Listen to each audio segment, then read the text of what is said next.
झालेल्याच नाहीयेत. ही जेव्हा जाणीव येते तेव्हा स्वप्न समजतं. ही स्वप्नातली जागृत दशा आहे, स्वप्नामधलं जागेपण.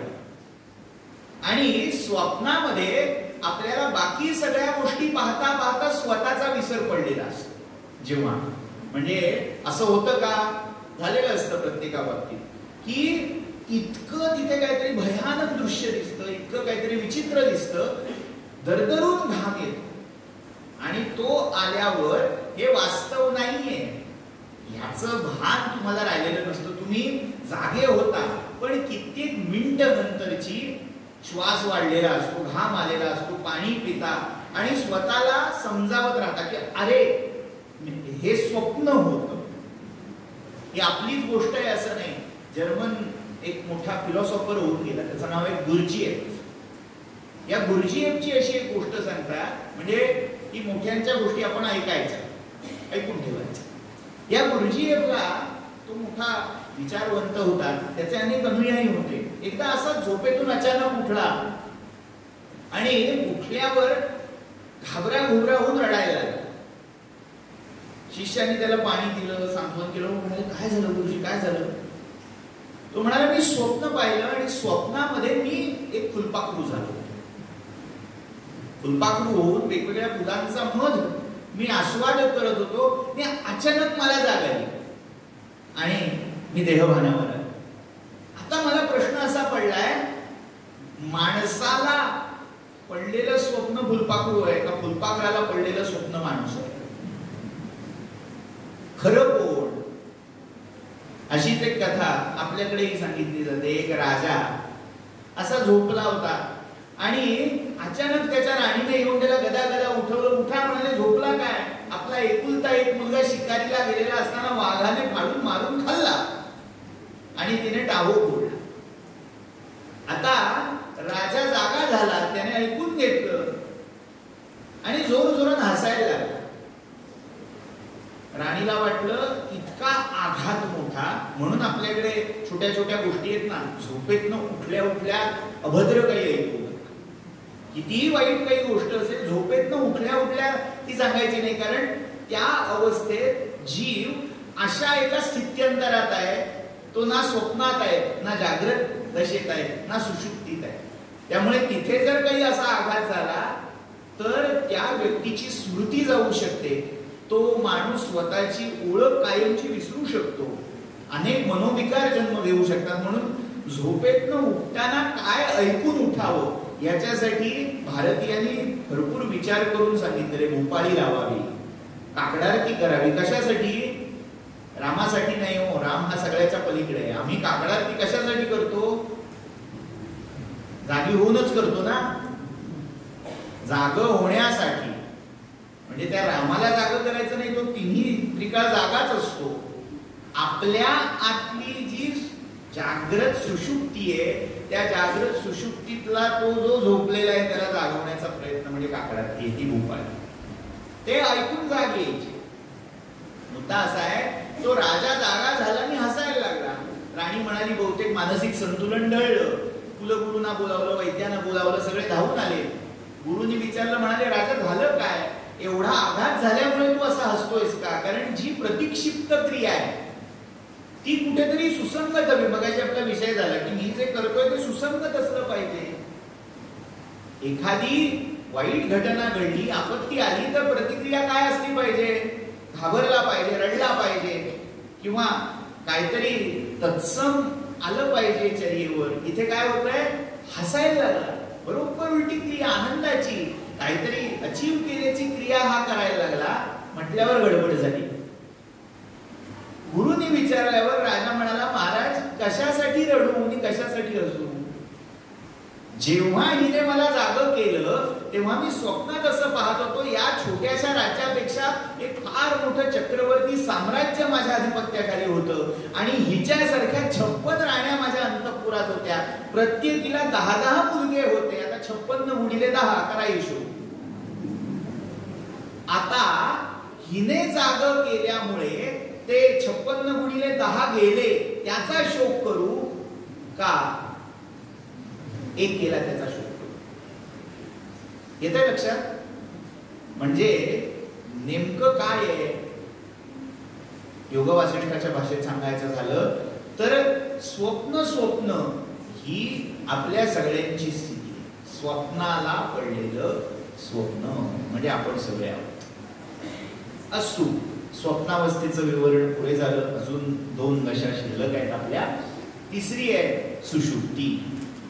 योग वासिष्ठातल्या या अज्ञानाच्या 7 भूमिका आहेत. आपण 9 केल्या पण त्याचं अजून थोडं शॉर्ट करूया. म्हणजे काय आहे तत्वज्ञानाचा खेळ हा विस्तारापेक्षा संक्षेपात खरा असतो.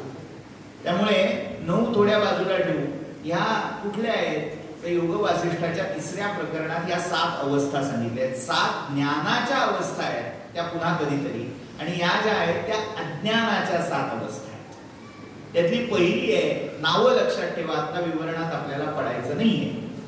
पहिली आहे ती बीज जागृत, दुसरी आहे ती जागृत, तिसरी आहे ती महाजागृत, आणि चौथी आहे ती जागृत स्वप्न. या 4. पुढची आहे 5वी ती सुषुप्ती, 6वी आहे ती स्वप्न जागृत, आणि 7वी आहे ती स्वप्न. एवढ्या जरी लक्षात ठेवल्या, 9च्या 9 लक्षात ठेवायची गरज नाही, अजून संकोच आपण करतोय. तर या 7 अवस्था. त्यामुळे सुषुप्ती त्यांनी फक्त एक मानली. सुषुप्ती अवस्थेमध्ये सुद्धा हे असतं. म्हणजे काय मी म्हणतोय त्याला प्रमाण देतो आणि पुढे जातो. झोपेमध्ये आपल्याला असं जाणवतं बाहेर काहीतरी पडतंय, पाऊस पडतोय, जाणीव असते की नाही. ही अवस्था आपल्याला अत्याधिक शरीराचं तापमान वाढलं, ताप आलेला असेल तेव्हाही जाणवते. आपल्याला ग्लानीने झोप येते पण आजूबाजूला काय बोलताय, बाहेर काय चाललंय याचं भान त्या झोपेतही आपल्याला होत असतं. ही सुषुप्ती अवस्थेमधली जागृती आहे. सुषुप्त म्हणजे आपण मेल्यासारखा झोप लावला, हे जे म्हणतो ती सुषुप्ती.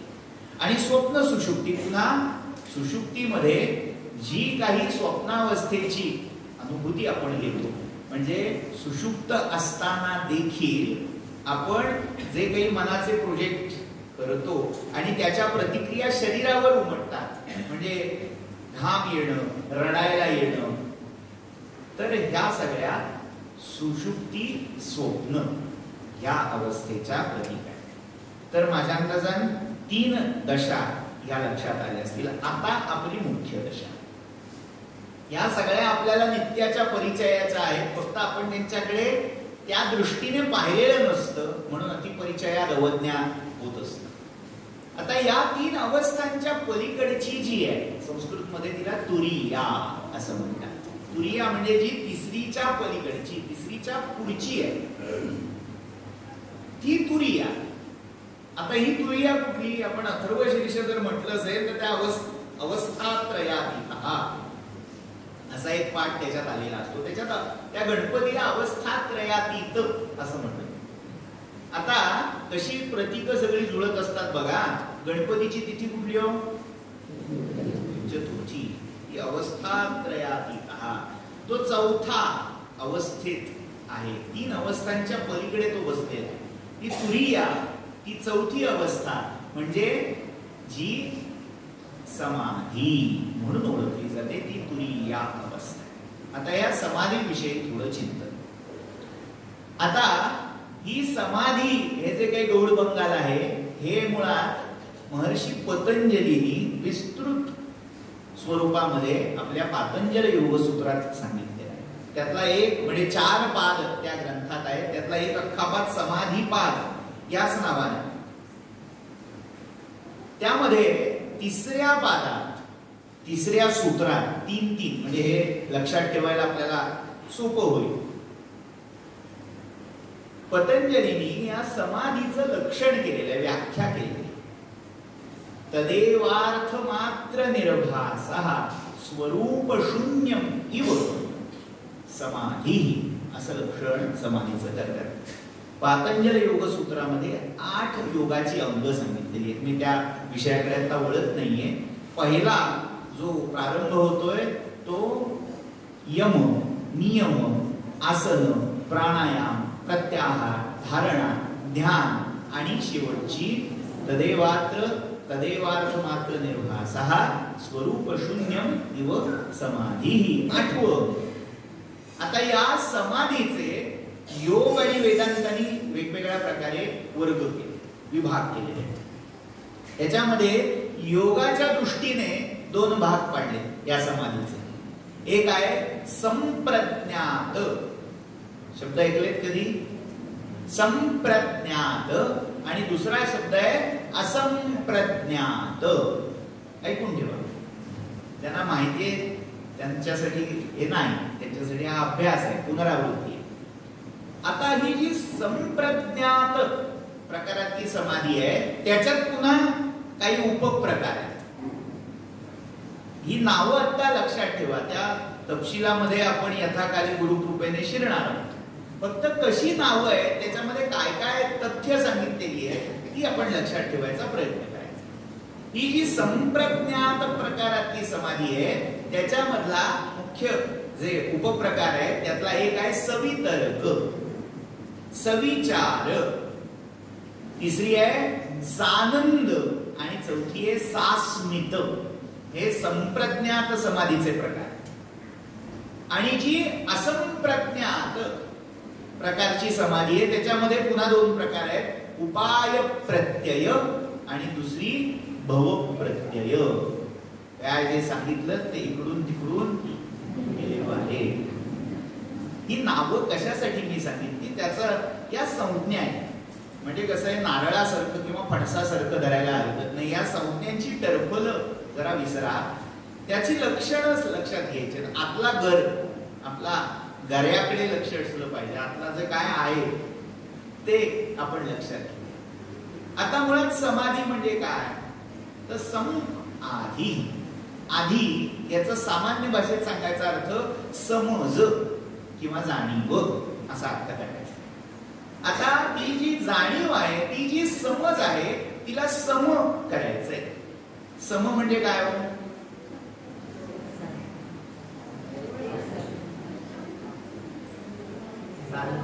जवळ जाणं. हा हा, हे बरोबर आहे. हा, आपण ते तुम्ही समाधी बद्दल बोलताय. मी विचारलं सम ह्या फक्त उपसर्ग जो लागलाय त्याच्याबद्दल बोलतो. यांनी सांगितलं बरोबर, एका पातळीवर आणणं. म्हणजे काय आहे, तुमची जी जाणीव आहे, तुमची जी समज आहे ती एका लेवलला आणली पाहिजे. त्याला एक शुद्ध मराठीतला छान गोड शब्द सांगू काय, ज्याला आपल्याकडे दुसरा शब्द अजून मिळालेला नाही, हार्मनी. माहितीये, मराठीतला शब्द आहे शुद्ध. हार्मनी म्हणजे काय, अजून एक दुसरा चांगला शब्द आहे त्याला संवाद. सुसंवाद झाला पाहिजे. तुटे वाद संवाद हा हितकारी. हा संवाद कसला आहे हो? हा संवाद म्हणजे दोघांचा, दुजे विण किंवा बुजे विण. संवाद होऊ शकत नाही.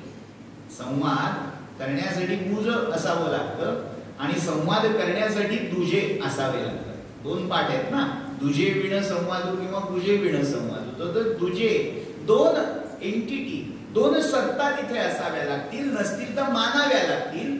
मग त्या कुठल्या? तर एक आहे त्याला म्हणायचं राम आणि दुसरा आहे कोण आहे त्याला म्हणायचं दास. आणि ते जेव्हा एकत्र येतात त्यांचा संवाद होतो तेव्हा आपली शेजारती होते. काय आहे शेजारती? राम आणि दास दोघे बहुडले रामी, हेही बोलावया तुझ्या नुरेच ते धामी. तुझ्या घ्या तिच्या घ्या.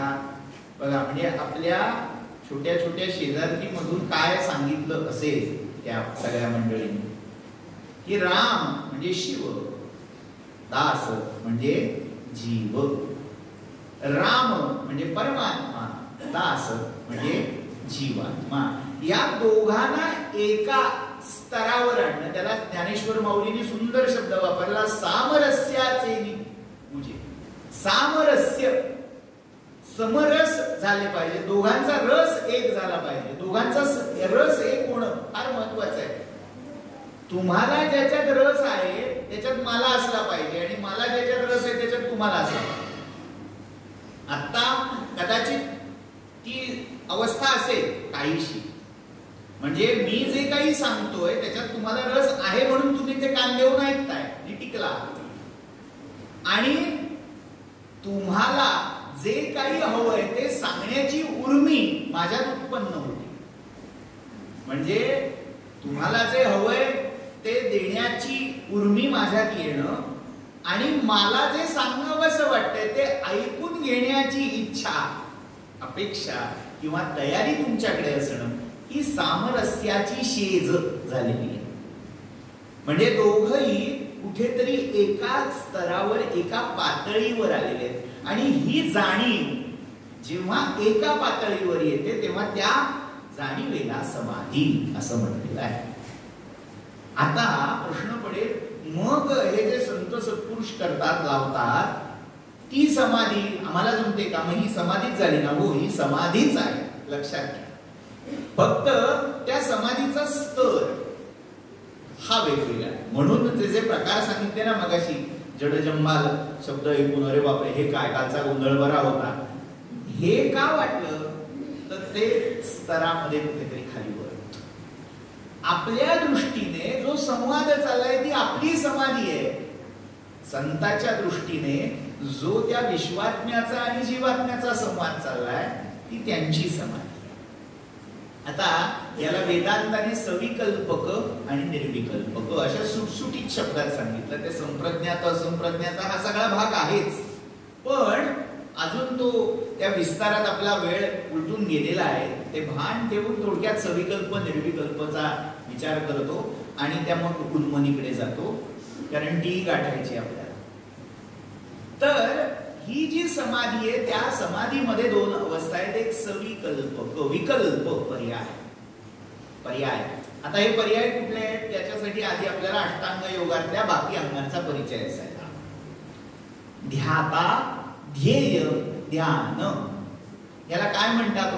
दासबोधाचा आपण सगळ्यांनी अभ्यास केलाय किंवा करतो आहोत. त्रिपुटी, ध्याता, ध्येय, ध्यान, ज्ञाता, ज्ञेय, ज्ञान, या सगळ्या त्रिपुटी आहेत. आणि या ज्या त्रिपुटी आहेत ना, या जेव्हा एकाकार होऊन जातात, म्हणजे एकमेकात मर्ज होऊन जातात, म्हणजे काय होतं? मी ध्यान करणार आहे, मला काय नाव द्यायचं? ध्याता. मी रामाचं ध्यान करतो आहे, म्हणजे कोण? राम. ध्येय. आणि मी ज्या क्रियेने रामाशी संधान साधतो आहे त्या क्रियेला काय म्हणायचं? ध्यान. आता इथे ध्यान म्हणून काहीतरी एक कृती आहे, प्रक्रिया आहे. मी ज्याचं करतोय तो आलंबन, तो माझ्या ध्यानाचा विषय झालेला म्हणून कोणीतरी एक आहे आणि करणारा मी एक आहे. इथपर्यंत जे काही झालंय ते ध्यान आहे. पण जेव्हा यातला एक जो फॅक्टर आहे, एक जो दुवा आहे, तो कमी होतो, संकोच होतो. म्हणजे काय झालं? ध्यान नाहीसं झालं, ध्याता आणि ध्येय राहिले. ही त्रिपुटीची झाली द्विपुटी. आता अजून थोडं पुढे जाऊया. मग ध्याता तरी राहायला पाहिजे, नाही तर ध्येय राहायला पाहिजे. आता कोण राहिलं पाहिजे हो? आयडियली ध्येय एकटं राहिलं पाहिजे. जर तो ध्याता राहिला, पंचायत होते. समाधीतली ही एक अवस्था आहे. समाधीमध्ये ज्या स्तर आहेत, ज्या पायऱ्या आहेत, त्याच्यामध्ये ध्यान संत, ध्याता आणि ध्येय राहतो.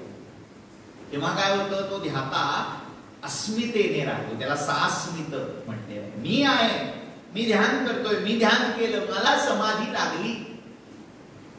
स्वामी विवेकानंदांचा अनुभव आहे, जेव्हा सारखे रामकृष्णांकडे जायचे, कडकड करायचे. म्हणजे साधकाची कडकड आहे, सामान्य माणसाच्या कडकडीपेक्षा उच्च प्रतीची असते. ते म्हणाले, हो ते मला जरा काय हे सगळं तत्वज्ञानाचं जडजंबाल मला काही कळत नाही, शब्दज्ञान तर अजिबात नको, मला तो अनुभव घ्यायचा आहे. तुम्ही देव पाहिला आहेत का? मला पाहायचा आहे.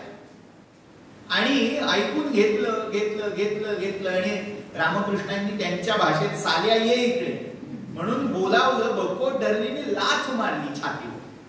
त्यांचा पदस्पर्श जशी त्या हृदयाला झाला, हृदयाला होता क्षणी काहीतरी भव्य दिव्य घडलं. आणि काही 1-1.5 प्रहरांनी देहभानावर आले, म्हणाले कशाला मला खाली आणलं, सुखात होतो. रामकृष्ण काय म्हणाले, समाधीसाठी तुझा जन्म नाहीये, लोकांना त्या समाधी सुखाचा अनुभव देता यावा यासाठी तुला साल्या आणलंय.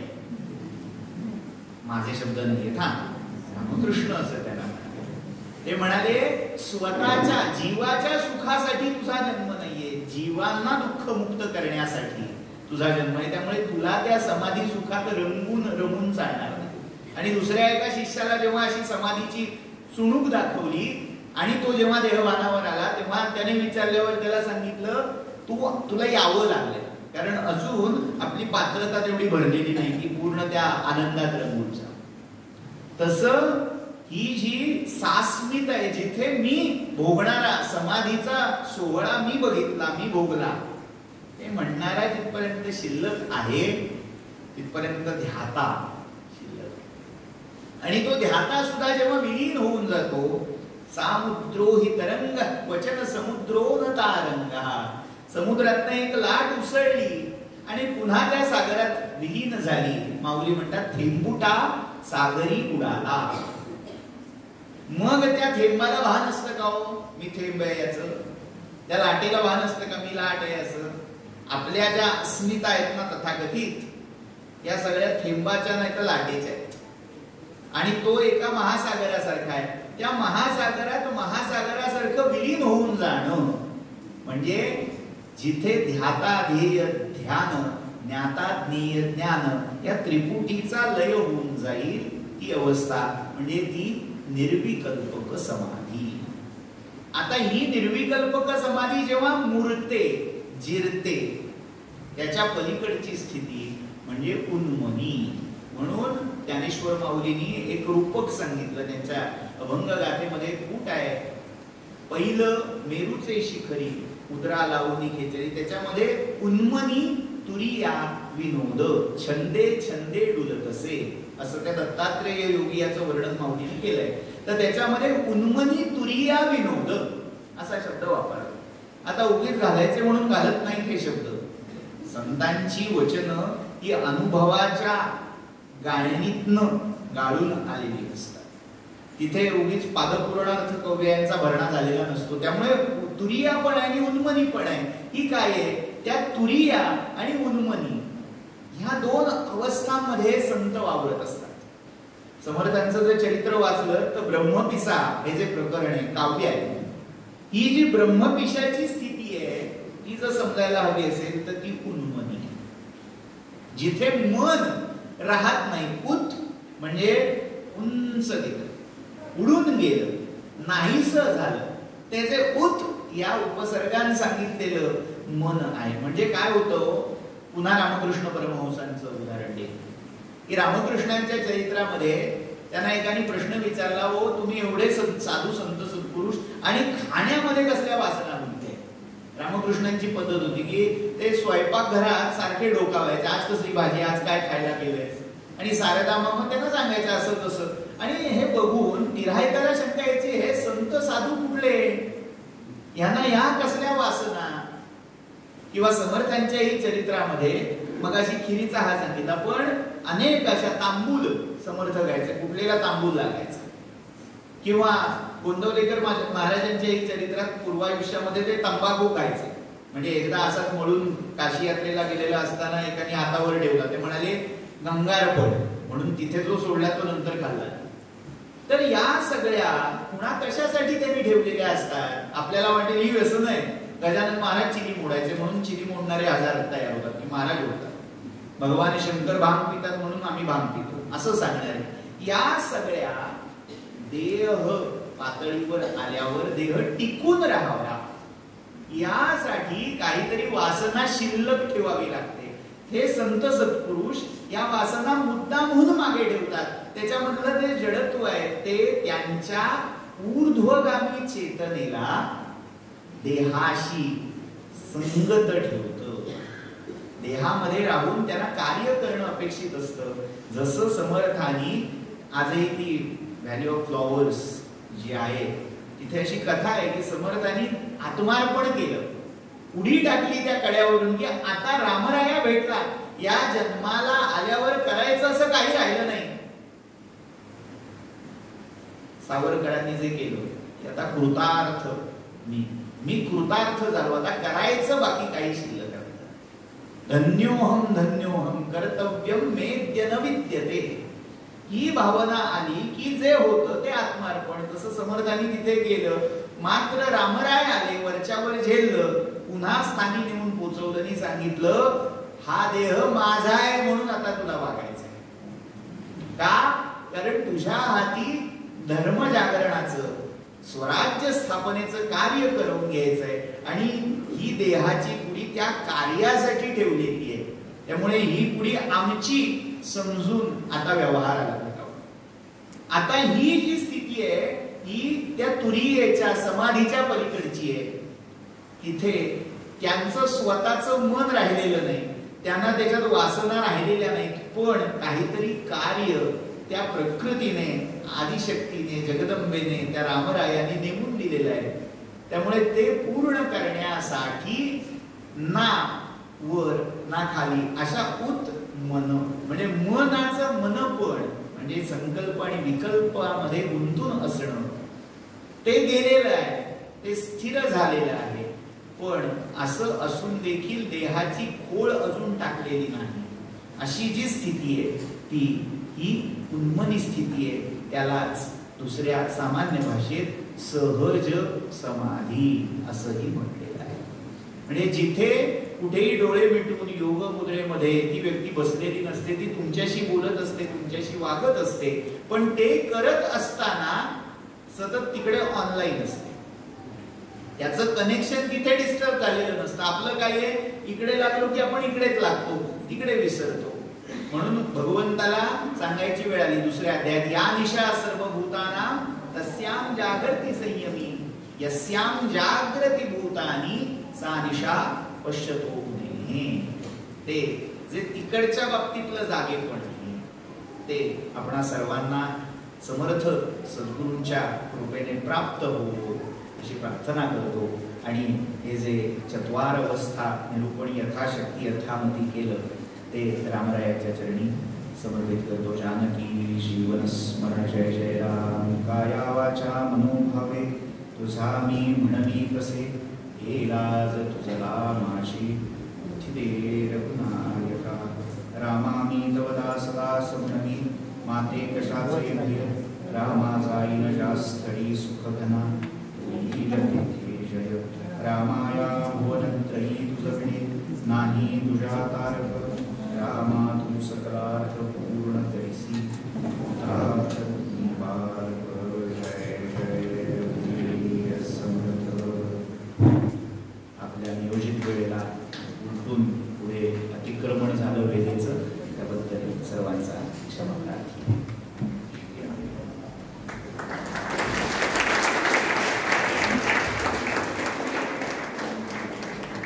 समर्थ जगनी त्यांच्या उत्तुंग यशासाठी प्रार्थना. जय जय रघुवीर समर्थ.